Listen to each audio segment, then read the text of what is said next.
All right, welcome. So welcome to How to Run a Tech Rehearsal at Vault Festival workshop. So my name is Andy George. I am director and co-founder of Vault Festival and also acting as head of production for this year, having done that role several times throughout my whole career at Vault Festival. My pronouns are he, him. I am a white man in my mid-30s with sort of tatty curly brown hair and a slightly too long goatee that needs to be trimmed. I'm wearing a black fleece and I have a white background behind me. I'm going to sort of talk through some tips and hints as to kind of how I think and we should run a Vault Festival Tech Rehearsal to start with. And then we'll have plenty of time for sort of Q&A and school questions. So do sort of, if you have questions, do put forward and we'll kind of try and get to all of them. I just wanted to take a moment to credit Roshan Khan. So Roshan is a stage manager, technician, operator, has worked on countless shows at Vault Festival and also has worked with us as our deputy head of stage as well as a casual technician and other things. I had a good chat with Roshan yesterday about this workshop and she sort of handed over. So a lot of her thoughts are kind of folded into this workshop. So I thought it'd be invaluable to get someone who has done all sides of the artist experience and the festival experience as well. Okay, so let's make a start. So to start with, you'll get sent this week, your tech rehearsal time. So that will be hopefully maybe by the end of Friday, but if not, it'll be very early next week. And you'll be sent that in an email, so keep an eye out for that. What my first piece of advice is arrive early. Get there at least 15 minutes before your tech time. That means you've got time to sign in at the stage door. You can hopefully get a bit of your induction sort of completed or done. You can find your venue. You can sort of get organized so you can be sort of outside the venue door. When your tech time is scheduled to begin, you can be ready to go. So yeah, do arrive a little bit early and get those bits. We do allow and also sort of encourage, if you can, if you've got a sort of a bigger set or you've got things to drop off that you need to drop off in a van, it is possible to drop things off the day before during the daytime. So if you do require to sort of drop things off in the van, do drop us a line and let us know what you want to drop off. The best person to email for that would be Hannah. Hannah is on stage@vaultfestival.com. And Hannah will be able to sort of steer you into sort of the best timings for where and also where it can go and where it can be put before your tech rehearsal. Yeah, it just means you're not faffing, if you can, you're not faffing with cars and vans on the day of your tech. Be ready. Be ready for this session itself. To quote Roshan, you'll never have enough time. But I'm guessing that's also why you're here, because you're thinking about how to prepare for it. So you're doing a good first step by being here. One of the key things to do in advance is to sort of think about what can happen outside of the room, outside the venue space, and what can happen inside the room. And actually, I think probably often quite a lot more can happen outside the room than actually most people would think about. So number one is sort of make sure as a team, as a technical team, as a directing team, that you meet before your tech, and you have time to sort of, and you mark up the script and you can program a QLab in advance. You could potentially even program your lighting in advance. Just think about like what you can do that gives you the structure of a show. So when you land in the space, it's about kind of fitting into the space rather than sort of having to build everything from scratch. If you've got a complicated show and you're trying to build your QLab file in that space, you won't have enough time. So you can create QLab files, you can kind of make, you can sort of, it means you've then got a less pressurized environment to sort of create your show file. And as I said, it is possible to have lighting. It's a little bit trickier, but good lighting programmers and lighting designers can use the patch files that we'll have available on our website. And then it is perfectly possible to create a sort of structure of a show file that you could then come and plug into our desk, and it cuts out some of the time that you would need to sort of build those things in the actual space itself. So meet up with the team, mark up the script, program the QLab, and just make sure that you've got a really clear sense of what is required of the actual tech process. Even if you have prepared your QLab, your sound file in advance, do check it all the way through in in your tech just to check the sound levels of the cues in the space, because with different speakers and different systems, it's just worth making sure they are working. Also talk in advance, another thing that can happen in advance is talking through with your design, how your design team, often sort of technical design, but also maybe stage management as well, are going to sort of hand over to the running team. Is it going to be a cue stack? Is it going to be a marked up script? What kind of format, physical format or digital format is it going to be? Just have that ready and prepped in advance. It's also just worth, if you need a script, if it needs to be printed, just simple things like that can waste 15 minutes of time, and actually 15 minutes of time is quite a lot in the grand scheme of a tech rehearsal. So have your script ready. If you need it printed, or know how you're going to have it. If it's going to be on an iPad, fine, but ask the operator or the stage manager what they want, so that it's going to be either, is it single-sided printed, is it double-sided printed, is it on a tablet, how's it going to be held and presented. So again, that's sort of just a part of the kind of what you can do in advance. The other thing that's really key and important is just sort of allocate who's doing what. So that can be on a very basic level of who's going to be setting up the projector, who's going to be doing set, who's going to be doing sound, who's doing lighting. And what I'd say is to try not to get too sucked into one area or another. So if you're on set and there's an issue somewhere else, just try and kind of keep working on your area. It's very easy for things to sort of grind to a halt completely if there's sort of an issue in one area, but you need to sort of keep making progress across the board. Possibly the most important role in the room is establishing who is going to be the communicator and translator between the actors, the directors, and the tech team. What language are we using? I mean, in terms of, are we using technical language? If you've got someone who can sort of translate between what a director might want and a technician might understand, or you've got a director who can talk all those languages, can talk both languages. Just to sort of think who is going to be the communicator, who's going to be the facilitator of those conversations. Allocate that person and just make sure that they are empowered to run the space and to kind of communicate between people. And then finally, also in terms of who's who, just make sure you know who your programmers and technicians are. From a Vault Festival perspective, our technical teams will spend up to 15 minutes with each. So each of our departments will spend up to 15 minutes with you. So our lighting team will spend, they'll do whatever they can in that 15 minutes. If that's programming sort of 3 or 4 lighting states, that's something that they can do.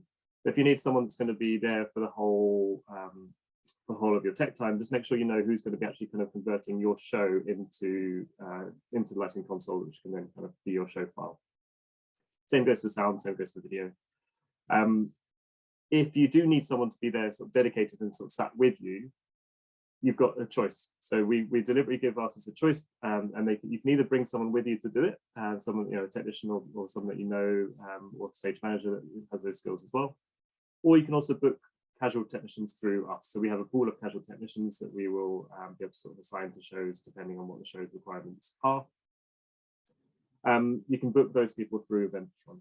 We offer artists this choice because we want artists to be able to manage their own budgets and choose what is the right way of doing it for their budget. We appreciate money is tight, and so therefore we don't stipulate you have to use our technicians, but also we want to sort of help provide a solution if you need it. So it's completely up to you. We don't have a preference per se.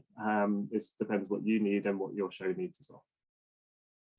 If you do have questions about technical crew, your best bet is Hannah, who I mentioned earlier. Hannah is on stage at vaultfestival.com, and Hannah is kind of managing all of our technical personnel, so she'll be able to give you some advice or be able to book people in if you need them. But otherwise, you can request the technical crew through or your technical form in Eventron. Okay. In terms of planning, the other thing to do is write a schedule for your tech rehearsal. Again, to quote Roshan, she said, wipe out 30 minutes at the end, wipe out 30 minutes at the start and pretend they don't exist. Because those times will evaporate no matter what you plan to do in them. So block out 30 minutes at the end, block out 30 minutes at the start, and then in the middle, that's the time you've got to work with. hopefully in reality that's not the case, but in the reality it often is that it is. So first things first, when you get in the space, spike the locations you want to light first. So get the actors in the space, block, put bits of tape on the floor where you want places to be lit. When you're blocking those places through, make sure you look up, look around you, check the positions sort of work in the space, because then the lighting programmer can get on to sort of building those lighting states while the rest of you sort of doing the other bits and pieces. If they're waiting for you to completely set up, then you'll kind of be delayed in terms of making progress. So if they can be working on the lighting desk whilst you're then setting up the projector and doing other things, you can kind of be more efficient with the use of time. So you spike the locations you want to you spike the locations you want lit first. The next person can jump on the desk and start creating their states. Then you can kind of get on with AV, sound, and set. I'd always recommend sort of looking at video first, or set first, in terms of making sort of getting projector set up, etc. Largely because it's the thing that's most likely to go wrong, and so it's sort of getting that thing out of the way and make sure it's working. But also lighting and sound also will be influenced by it. So if the lighting states are too bright and you're only introducing video afterwards, you won't find out that lighting states too bright until too late. So kind of get the AV up and running, the video up and running, and then sound and lighting will be able to sort of work from that. If you do have problems with your projector and you are sort of losing time, just be conscious of that. Just start to think about like what the alternatives might be, or what backup solutions there might be, and also sort of talk with us. Let us know. Let's figure out how we can kind of fix it, because video and projector problems can be an absolute time drain and black hole of time when everything can just disappear. Within your schedule, make sure you get through the whole show first. First and foremost, get through the whole show. You can always go back, if you've got time at the end, you can always go back and add extra detail and layer on top. But what you don't want to do is end up with a really sexy first 30 minutes that looks great, and then blank, open white lighting for the second 30 minutes because you didn't get that far in the tech. So get through the show and come back later. So yeah, you don't end up with a rough end. One note from Roshan is it doesn't always save time to do sound, lighting, and video all at once. I think it's the traditional way of doing a tech rehearsal, where you kind of go methodically kind of through a script and do all those elements simultaneously, isn't always the most efficient, especially if you've got one person sort of doing programming across all the sound and lighting and video. It's not necessarily, it can be the right way of doing it, but it's just sort of worth thinking about whether it's better to work all the way through lighting and all the way through sound and then sort of pair them up, rather than kind of going rather than working in kind of few pairings, because then at least you kind of know you've got a complete show finished, and then you can kind of layer them together, rather than getting trying to work all the way through the show and only getting halfway through. The final point in terms of schedule is to just give time and focus to the technical team and the programmers. This is their time. This is the time that they have to do the work. I know, and it can be stressful. It can be stressful for everyone, especially actors and performers and directors as well. But the kind of elements, the kind of performance elements and the direction elements can be worked on later. The technical stuff can't necessarily be. So just make sure to give time and to de-stress around the programmers to sort of make sure that they have the right environment to be as productive as possible. If they get too stressed, the quality of the work will go down, and the speed at which their work will go down, and you end up in a bit of a hot mess. So here are some tips. If you know you're going to use cues over and over again, if you're going to return to light states, so remember the numbers for those cues, or remember the numbers for specific lights that you want. Make a note of them. So if you're the one that's calling what you want, just make a note, and so rather than being like, oh, can we go back to that, you can be like, right now we want cue number 16 again. So it's just sort of shortcutting the language that you're using to be able to kind of draw things back quicker, and it means that you're not wasting time kind of looking at, was it Q17, was it Q18? If you know you're going to have repeat cues, write the numbers down. If you know you're going to use this specific lantern 20 times, write the number of that fixture down. It just speeds up the communication. Stick to your plan. Don't be tempted by the shiny things in the space. There'll be, as you come in, there'll probably be lights you didn't quite realize were, might not realize were there, or there might be a projector that you was like, and it can be really tempting to try and sort of add extra things in at the last minute. As I said earlier, get the show that you plan to do, get it ready and get it finished. If you then got the nice half an hour at the end and you can add in those extra lights you didn't realize were there, fantastic. If you come in and you get distracted by the shiny things that you hadn't quite planned for, your plan will kind of quickly fall apart. Arguably, this is something that could be done a little bit in advance in my next comment, but ultimately it's to talk about the details and give time to talk about the details. So by details, I mean, how are you giving clearance? What's your late comers policy? How are you doing curtain calls? It's really easy to forget about talking about that stuff. And often it means that those things are only talked about in the most stressful moments, i.e. when you're just about to go on stage, or or when you're maybe they don't get talked about at all. So do plan time within your tech rehearsal, just to make sure you've got a clear plan on what those things are. If you can sort of plan it a little bit in advance and talk about it in advance, then even better. But I do appreciate sometimes you need to sort of be in the space and sort of get a sense for some of those things. But yeah, don't forget to talk about them, and don't only talk about them when it's in the actual moment. And so try and kind of think about it in advance as well. Always save your work. It is we as a festival will take a backup of your show file at the end of your tech rehearsal. But whilst you're working, save your work regularly. It means that if something goes wrong, or if you need to go revert back to an older version because something kind of gets corrupted, it means you've got a version of it. Don't get to the end of it and realize that you haven't saved it and you've lost it. So always save your work and take a backup on a memory stick, and we'll do the same as well.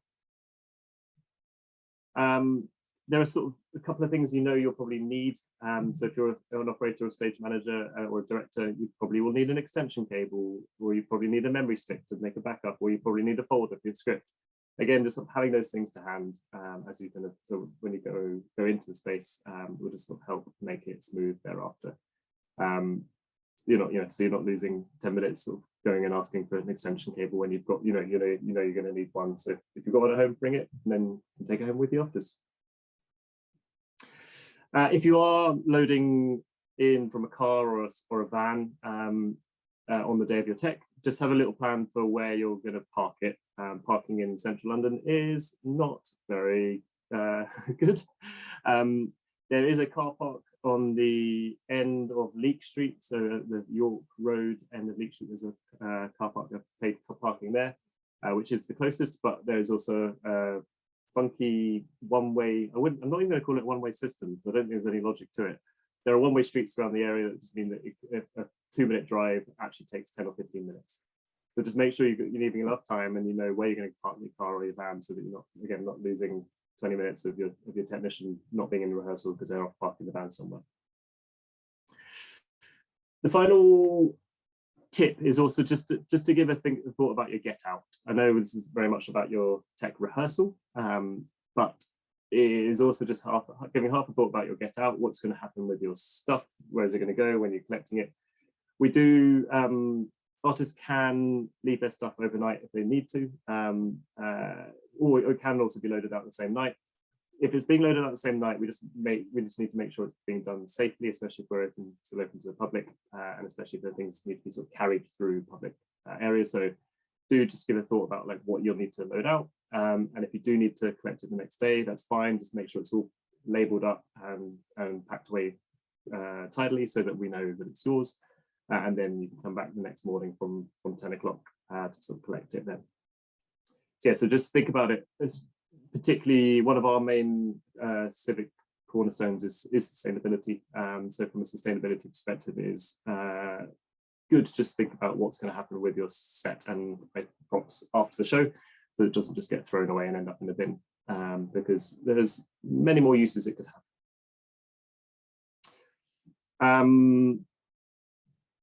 I'll kind of finish this a little bit just with a couple of thoughts from Roshan. It was report, be polite, keep it lighthearted, de-stress, and swim through the tech. So those are the thoughts of Rush and myself. So that's kind of, in terms of my tips and how I would approach it, that's kind of my how, and Rush Ann's kind of ways we would recommend doing it. But I'd love to open the floor up to questions or bits you want to ask, hear more about, or want to know more about, or bits I haven't covered yet. So please do, if you have any questions, either raise your hand, or you can also put them in the chat if you don't want to talk as well.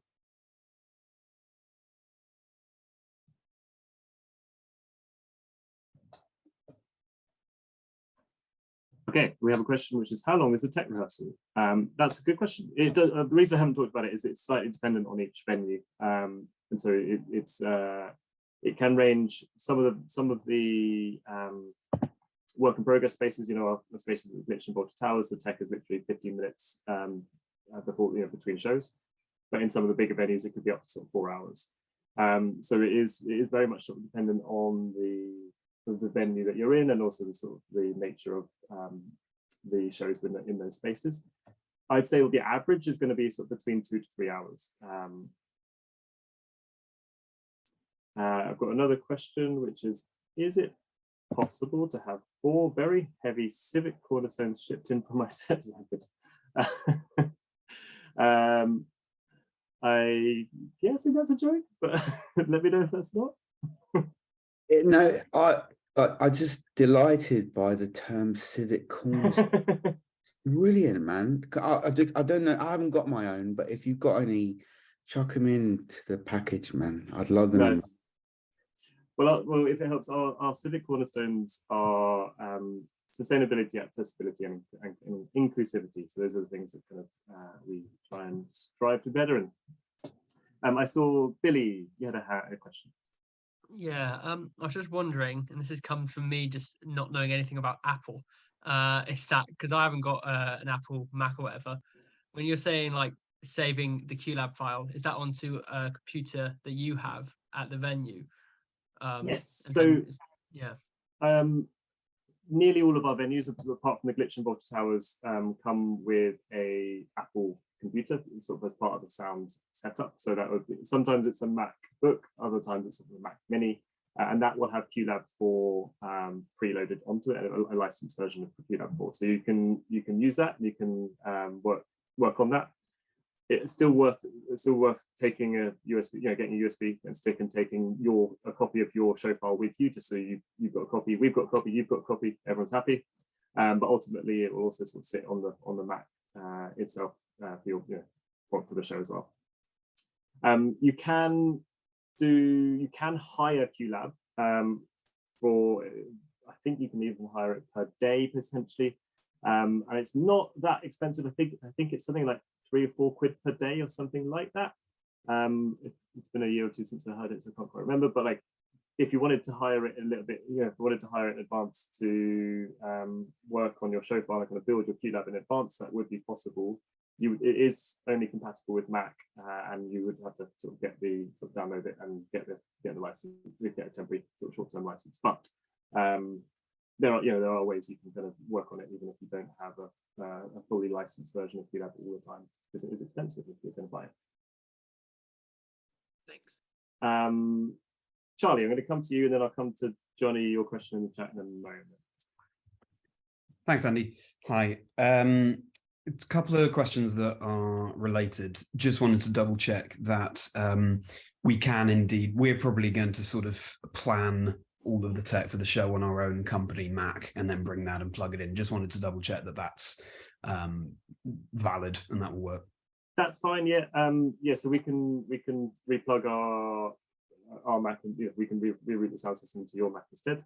And likewise, if there's video as well. So yeah, that's fine. Okay. You're welcome to bring your own your own Mac or your own playback device, should we say. Great, thanks. And then related to that, the initially when we get into the space, in case there are any sort of teething problems adapting to the space and getting our laptop working with the space, etc., is there going to be an initial sort of handover period where there's someone on hand to help with that? Exactly, yeah. So our technical team will try and be there at the very start of your tech, and that's when they're kind of trying to spend their 15 minutes with you. It might be actually, if you, as you say, actually come back a bit later, it'd be more helpful to have you here or there, like we're still figuring things out. Yeah, we'll try and kind of check in at the very beginning to make sure we know when the best time to come to you is. And then, yeah, so our lighting team, sound team, and stage team, well, lighting and video, sound and stage will kind of then come and hang out for 50 minutes and help you get set up, get you inducted into the space, make sure you know where the things are that you need and what you're looking for, so that you kind of, and obviously then if you have further questions, you can kind of call for more. If you've got questions or things not working, call for us and we'll be right there as well. Okay, great. Thanks very much. I think I saw a question in the chat, which was from Johnny. Are we allowed to unload and drop off set the day before, or does it have to just be on the day of the tech, just to cut down on time and arrive extra prepared? Yes, I think especially if you're starting on a Tuesday, you can definitely drop stuff on a Monday between 10 and 4 p.m. So yeah, if you're starting your week run or show run on the Tuesday, Monday is totally fine. If you're starting a run later in the week, Wednesday to Sunday, the answer is probably just drop us an email on stage@vaultfestival.com with what you want to drop off, and we'll just be able to double confirm that we've got space for it. But the most likely scenario is yes. It's just we just need to make sure we're not, but we are with what we've got in the storage areas already, that we're not sort of overloading the storage area just before. But yeah, I would encourage you to think about doing it and emailing Hannah on stage chat to be able to cut down the sort of the faff you're having on your actual tech day. The more you can make that tech day just about, the more de-stressful you can make it, the better. I've got a question in the chat from Julie. Our show is Aerial Circus. We were in the cabin in 2020 and we're hoping to use rigging air points that were installed then. When can we get the points? And do we need to organise load testing and safety check? Yes. Julie, are you from aerialism? Yes. Excellent. Yeah, I think I'm in chatting with You've been Jenny. talking to Jenny. Yeah. Yes. So I'm co-producing with her. Fantastic. Yeah. So we're looking to get those points tested when we're doing our install in January. So hopefully by that point we'll sort of know whether they're good or whether they need to be replaced, etc. Okay. And then in terms of sort of accessing the space, it's probably one to pick up with our production coordinator. So Karis is on production coordinator at vaultfestival.com. Mm-hmm. So production coordinator at vaultfestival.com. Yeah. And we'll sort of try and find time that you can kind of get in and get the equipment attached and get the soft rigging done. Yeah. Exactly. Okay. Yeah. Okay. So January. Yeah. Yeah. So mid January we'll be getting the points sort of tested throughout the venue. So fantastic. We'll hopefully align it with that. All right. Thanks very much. Nice. I've got one more in the chat, and then I'll come to you, Connor, in a moment. Does someone at the venue run the tech during the show, or should we have our own tech person? It's a good question. Again, similarly, you have a choice. You can either provide your own people and run it yourself, or we can book people in to do that for you. Again, you can indicate which, if you want us to do it, you can indicate in your tech form. The logic is the same as I said earlier in terms of it's about giving artists the control of whether they, because I always appreciate there's people that either know the show already or that you may want to use people you've worked with before, therefore we don't insist on using our people, but also we sort of work to provide a solution if you need it. So yeah, either way, in Eventron, you can indicate if you want us to operate for you, or you can bring your own person depending on your budget and depending on your the resources or people you have to your disposal.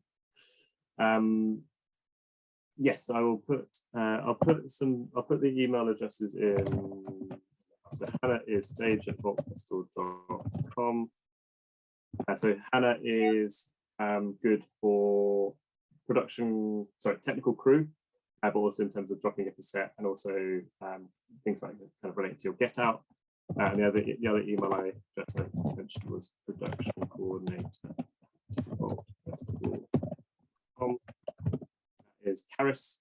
and Karis's scheduling of our technical rehearsals and also our rehearsals as well. So sort of administration part of our production department. Connor, let's come to you. Hey, Andy, thanks for all the insights.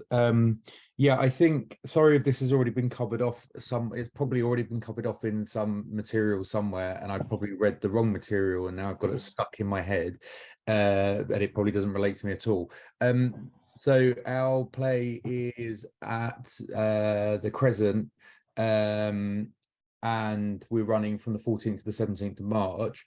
I read somewhere about turnaround times between performances, but I don't think we're sharing the space with anyone on those dates. Is there? I mean, you probably might not have the information off the top of your head. You probably will. I would say you probably will be sharing the space with someone. It may be that if it's just not on sale yet, or like in the Crescent. In the Crescent, you've normally got 2 shows per night, sometimes 3. Okay. Do you know what time? Do you know what time slot you're in? Are you in the, 7:30 we could go. Okay, so yeah, there'll be a show after you. Okay, cool. Turnaround times wise, some of our venues have sort of variable turnaround times depending on the running time of the shows in the spaces. Crescent, I believe the turnaround time is sort of between 30 minutes to 60 minutes, depending on whether the show before is running longer than an hour or not. So it's one of the things that we'll confirm in your email next week is in the tech rehearsal email next week, we'll also sort of confirm how long the incoming turnaround, how long you've got sort of to turn around into your show. Great, that is helpful, thank you. And sorry, bonus question: does the theatre have its own lighting desk, or is that something we should bring in? Yeah, lighting consoles. So yeah, again, we provide lighting consoles in all of our spaces. So we generally work with ETC. We use ETC desks in all of our spaces. Generally speaking, there'll be ETC ions. There might be 1 or 2 venues where we have a kind of puck, a Nomad or a puck instead, which are still ETC family, but they are effectively ion family as well, but they're just sort of slightly different variations of it. Sure. We're just finalizing equipment with our supplier White Light at the moment, but yeah, that's sort of, I think Crescent will almost certainly have an ETC ion desk provided as well. Great news. Thanks very much, mate. Which also, but it did just remind me, I'm just going to post a link to the production and technical guidance pack.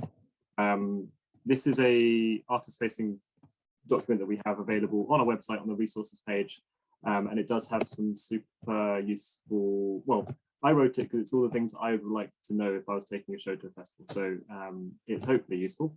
But yeah, it's got contact details in it. It's also got sort of deadlines of what we need from you. It's also got kind of an at-a-glance kind of what each venue contains, as you know, tech spec wise, and how to book extra equipment. And it's also got a table on how, like, what the standard turnaround times are between shows and what, you know, when the house normally opens and this sort of thing. So yeah, hopefully some really sort of useful information will kind of go alongside what we've been talking about, and that will kind of yeah, kind of if it's you or someone else that's sort of running your production, the technical side of things, just make sure that if it's someone else, just make sure they've got access to this, because it'll kind of provide a lot of the information that they will probably want to know. Janet, I can see your hand raised. Hi, yeah, I have in my diary that I'm coming along to have a look at the venue on next Monday. I just wanted to check that was still happening, and how much of the stuff that you've talked about will we be able to sort of see in the room, or is it just going to be an empty space next week?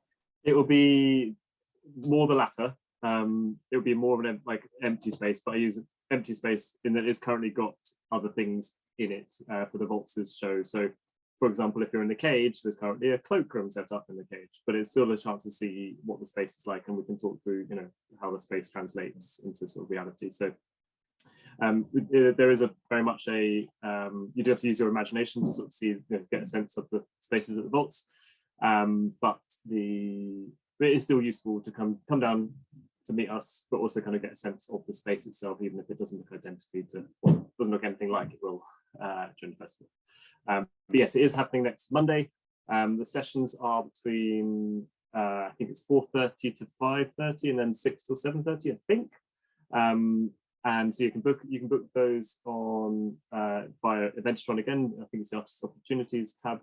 I'm just going to answer the other question: how do we find out when open days visits are for the venue, for our venue?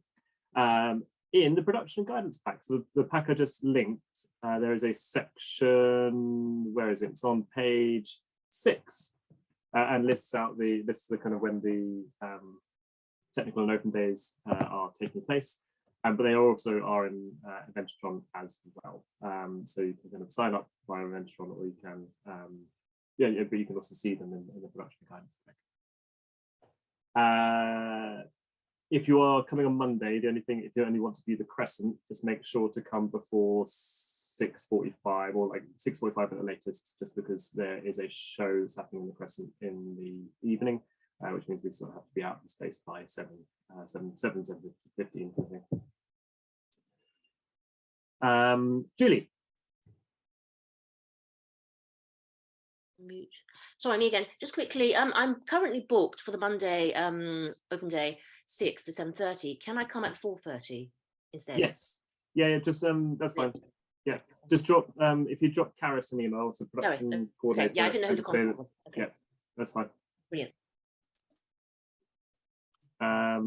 Okay. I can't see. Oh, Julie, is that a new hand or is that the old hand? Old hand. Does anyone else have any questions? Any other?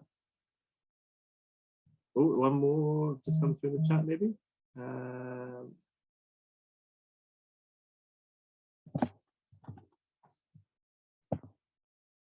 I'm downstairs at Bitch, which I know is a small basic space. My show is simple lights up, lights down affair. We just need a couple of sound files played. Do we need to bring a laptop, etc., or can your desk play WAV file straight from USB stick? Good question. The glitch doesn't have that capability. So the sound, you can plug in a laptop, but you do need to bring something with you to play it from. That can be an MP3 player or an iPod or a tablet, or it could be a laptop. It doesn't have to be a MacBook, or it doesn't have to be QNAP or anything like that. But just bring something that you can play it on. But you can plug that straight into our PA via the mini jack. So if you are bringing a laptop, MacBook, just make sure you've got the adapter to be able to connect to mini jack. Lovely. Any other questions? Any other hands? Any other questions? I'm going to just leave it 30 seconds more, just awkwardly long, but just in case anyone is feeling shy and wants to chip in.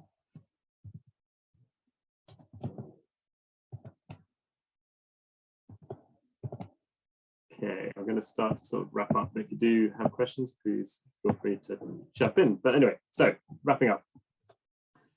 There are more of these workshops available on different topics, so do keep an eye out on our Monday updates for the other workshops, both pre-festival and during festival. There's opportunities throughout the whole festival process with us. So even after your show might have finished, you still come along, and during the festival there'll be focus about how to take your show further on. Pre-festival there'll be about how to make the most of your show with us. There are also artist clinics available. So we each of our departments have little 15-minute booking windows you can kind of book into per week if you want to sort of speak directly with either production or marketing or producing, etc. A couple others I can't remember. But yeah, if you want to book in a little 15-minute chat, just to sort of talk through if you've got a problem or you want to sort of talk through stuff. So those they are linked. I think the link for them is in the artist key information pack, which again is available on the resources page of our website. Talking of which, the resources page, it's vaultfestival.com/resources, is a great place for kind of information. So it's where you it's where we kind of put all the things that we think you might want to know, or forms, or policies and procedures. So Do have a look there for information if you kind of, if you want to know a bit more about press or marketing. There's also some useful toolkits. There's also some useful bits of advice as well. And then finally, so this workshop will be uploaded onto our video resources for artists, which is also on our website, and is, as the name suggests, it's kind of video resources. So it's ways that we can have, we can provide these workshops to people who can't attend at the time, and it means that we can, can build up a bit of a library of resources as well. So have a look at that. There'll be resources from previous years, and you can watch whatever you want and watch whatever you need. Final thing from me is just to say that keep in touch. We are here to sort of help and support you through your journey of making these shows and beyond. So if you've got questions, you're not alone. Do give us a shout. We're very happy to support and help in any way we can. So yeah, you're never on your own. And if you've got an issue or problem, let us know, and we can sort of try and find our best ways to fix things. Otherwise, let's wrap up, and thank you very much for joining. Tell all the artists that this was the best pre-festival workshop, and I'll tell all my team that we did the best as well. So thank you for being part of that, and we'll speak very soon.